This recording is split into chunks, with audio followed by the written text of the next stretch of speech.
At this time, I have the honor to present to you the moral leader of our nation. I have the pleasure to present to you Dr. Martin Luther King, Jr.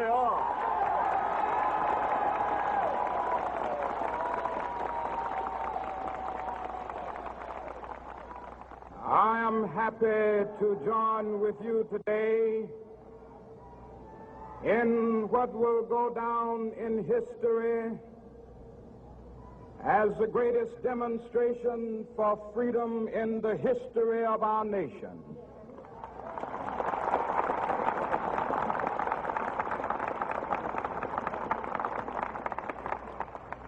Five score years ago, a great American in whose symbolic shadow we stand today signed the Emancipation Proclamation. This momentous decree came as a great beacon light of hope to millions of Negro slaves who had been seared in the flames of withering injustice. It came as a joyous daybreak to end the long night of their captivity. But 100 years later, the Negro still is not free. 100 years later, the life of the Negro is still sadly crippled by the manacles of segregation and the chains of discrimination. 100 years later, the Negro lives on a lonely island of poverty in the midst of a vast ocean of material prosperity. 100 years later, the Negro is still languished in the corners of American society and finds himself in exile in his own land. And so we've come here today to dramatize a shameful condition. In a sense, we've come to our nation's capital to cash a check. When the architects of our republic wrote the magnificent words of the Constitution and the Declaration of Independence, they were signing a promissory note to which every American was to fall heir. This note was a promise that all men, yes, black men as well as white men, would be guaranteed the unalienable rights of life, liberty, and the pursuit of happiness. It is obvious today that America has defaulted on this promissory note insofar as her citizens of color are concerned. Instead of honoring this sacred obligation, America has given the Negro people a bad check, a check which has come back marked insufficient funds.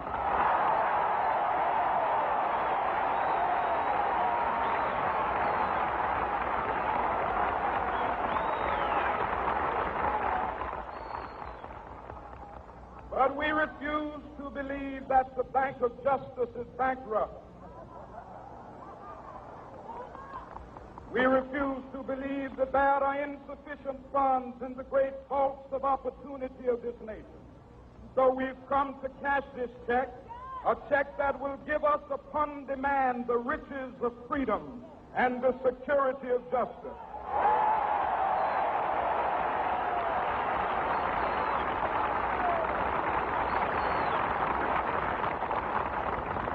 We have also come to this hallowed spot to remind America of the fierce urgency of now. This is no time to engage in the luxury of cooling off or to take the tranquilizing drug of gradualism.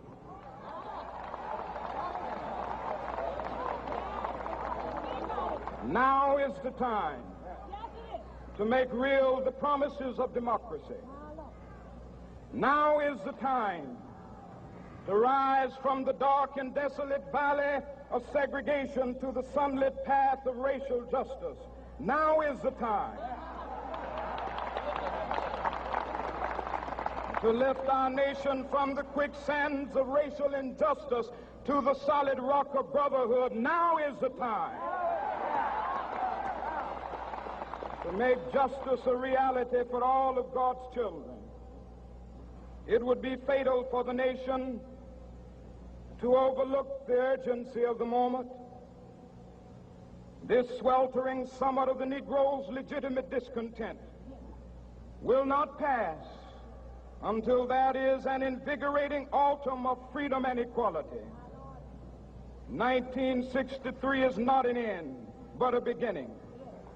Those who hope that the Negro needed to blow off steam and will now be content will have a rude awakening if the nation returns to business as usual.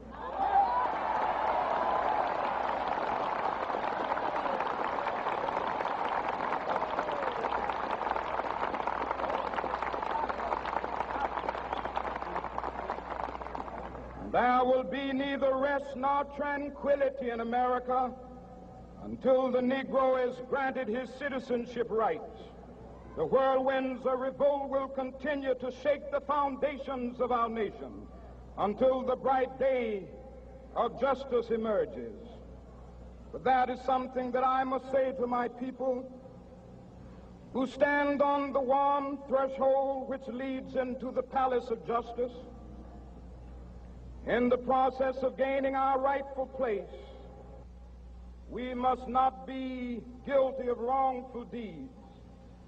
Let us not seek to satisfy our thirst for freedom by drinking from the cup of bitterness and hatred.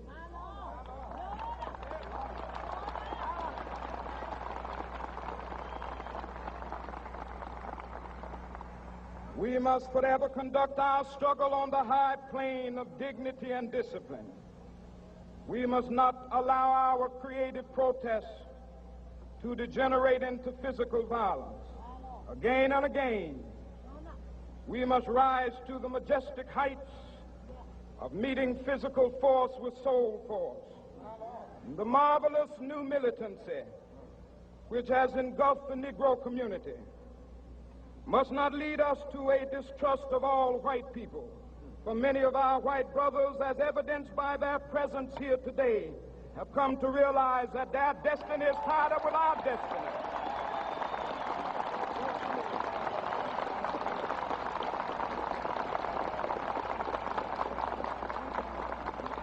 And they have come to realize that their freedom is inextricably bound to our freedom.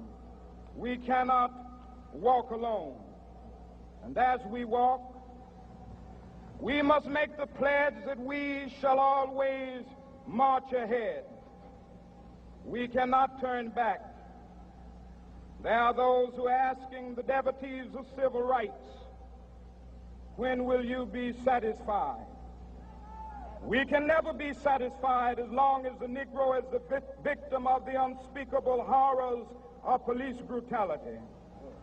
We can never be satisfied as long as our bodies, heavy with the fatigue of travel, cannot gain lodging in the motels of the highways and the hotels of the cities.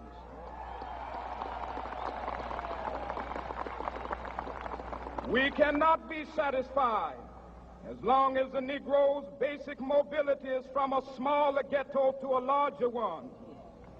We can never be satisfied as long as our children are stripped of their selfhood and robbed of their dignity by signs stating for whites only.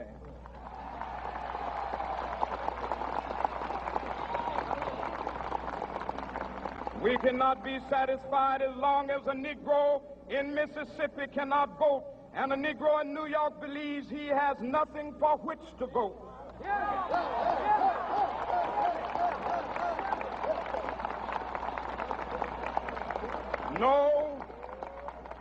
No, we are not satisfied, and we will not be satisfied until justice rolls down like waters and righteousness like a mighty stream.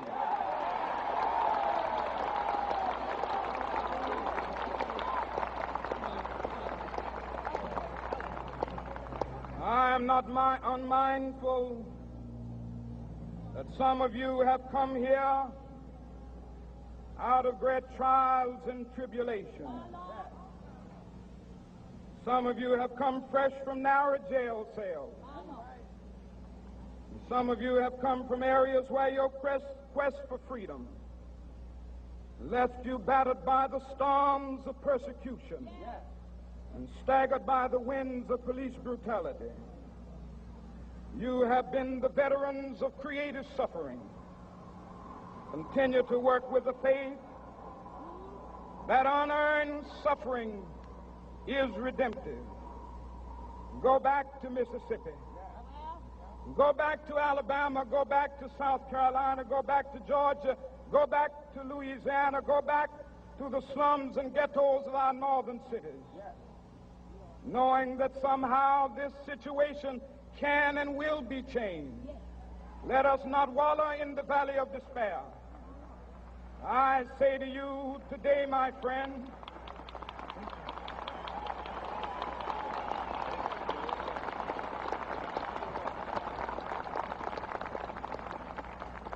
so even though we face the difficulties of today and tomorrow, I still have a dream.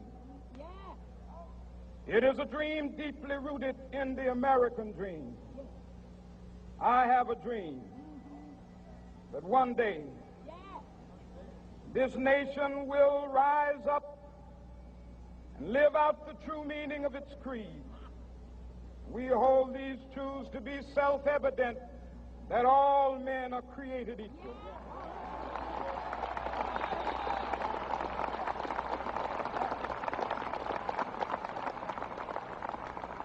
I have a dream that one day on the red hills of Georgia, the sons of former slaves and the sons of former slave owners will be able to sit down together at the table of brotherhood. I have a dream that one day, even the state of Mississippi, a state sweltering with the heat of injustice, sweltering with the heat of oppression, will be transformed into an oasis of freedom and justice. I have a dream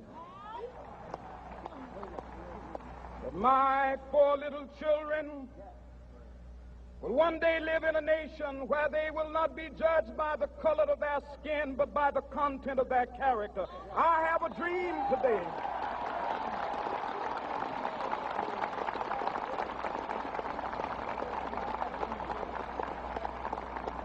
I have a dream that one day down in Alabama, with its vicious racists, with its governor having his lips dripping with the words of interposition and nullification, one day right there in Alabama, little black boys and black girls will be able to join hands with little white boys and white girls as sisters and brothers. I have a dream today.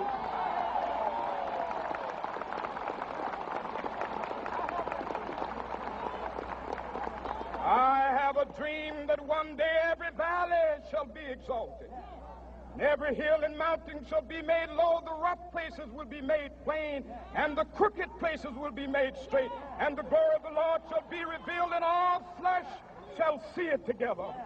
This is our hope. This is a faith that I go back to the South with. With this faith, we will be able to hew out of the mountain of despair a stone of hope. With this faith, we will be able to transform the jangling discords of our nation into a beautiful symphony of brotherhood.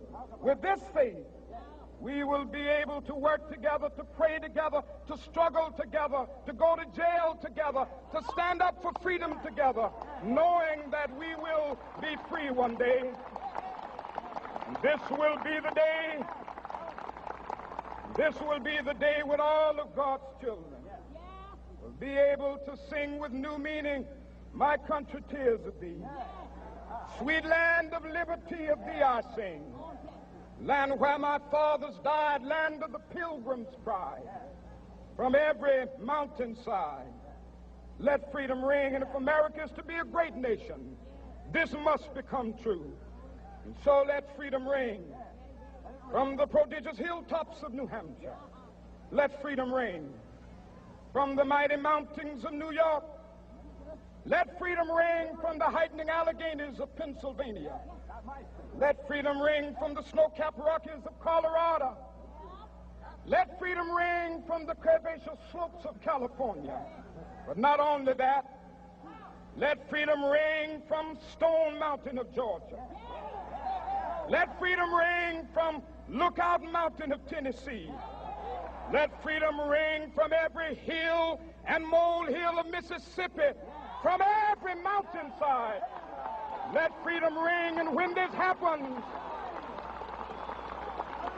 and when we allow freedom ring, when we let it ring from every village and every hamlet, from every state and every city, we will be able to speed up that day when all of God's children, black men and white men, Jews and Gentiles, Protestants and Catholics, will be able to join hands and sing in the words of the old Negro spiritual, free at last, thank God Almighty, we are free at last.